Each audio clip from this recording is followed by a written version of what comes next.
if you get to go to Hawaii and you go to the Big Island, especially, but there's certain areas in Oahu, it's the same, but in the Big Island, in the rainforest, it's got that smell that you get in the leis, you know, they put around your neck, and it's orchids and everything, man. It's got special smell when you go through that rainforest.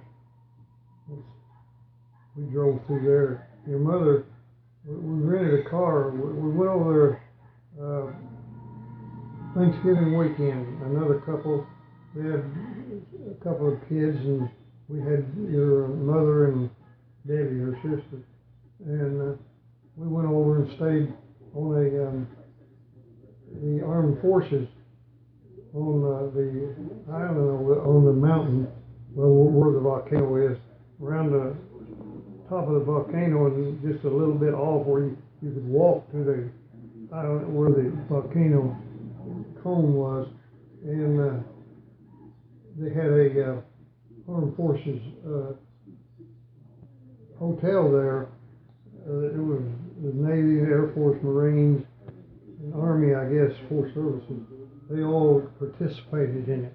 Each one of them had their own deal. Air Force, I think, was firefighting and something else. The Navy, though, was cook.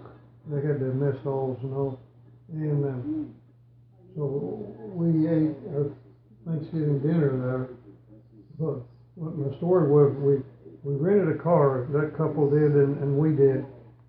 And we started going around the northern end of the island, which the big volcano is, you know, and so we took off, and as we went along, your mother got car sick, dizzy and car sick, and she had a miserable trip, but we'd already committed, and doggone it, I looked down and didn't have enough gas to get back to where we were supposed to come back to the way I read it, and it was the Thanksgiving weekend, so everything was closed down, and there's not too many stations anywhere there, but we ended up about nightfall. It was almost dark, and I've been looking and looking, and we passed this little town. It was right there on the highway, and they had a service station, but it was closed, and so they had a phone number on the door and all, so we called them,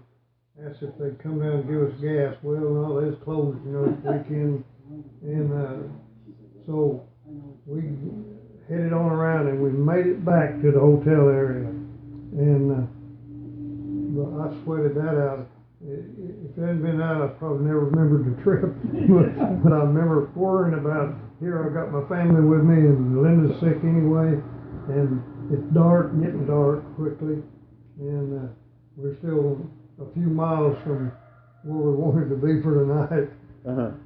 But it was interesting, and they cooked rabbit for Thanksgiving, one of the meats for Thanksgiving, and so the cooks, I was talking to one of them, he said, yeah, we got some rabbit over here. They came up in a conversation about what all they're serving, and I said, I don't know, the kids have never eaten rabbit, I don't, and so this other couple, I told the dad what was going on, and he said, well, let's let them try some. So we ordered a plate of rabbit, and of course I'd eaten it when I was small. Our uncle used to go out and kill squirrels and rabbits and everything for food, and so they brought that tray out. They looked very appetizing, you know, sort of like a chicken legs or something. But they started. Well, I think Linda started eating it, and another girl, and somehow the conversation. Well, what is this? You know. And so we told them it's rabbit, and boy, there were other kids, Debbie and the boy that was with the other couple, they wouldn't try it. But, and you know, it's so, it's just, yeah, you got your mental problem with never eating meat or rabbits or squirrels or anything. But they had a big menu there that day, and really fed us good. But you could walk down and look into the volcano, the cone, and it's smoking, and there's coals down in there. You don't walk down in there because of the heat, no. But it was really interesting.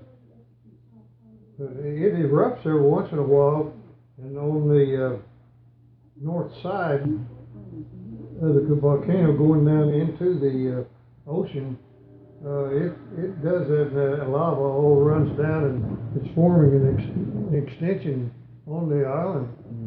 It's growing, but not that quickly, a few feet a year or something.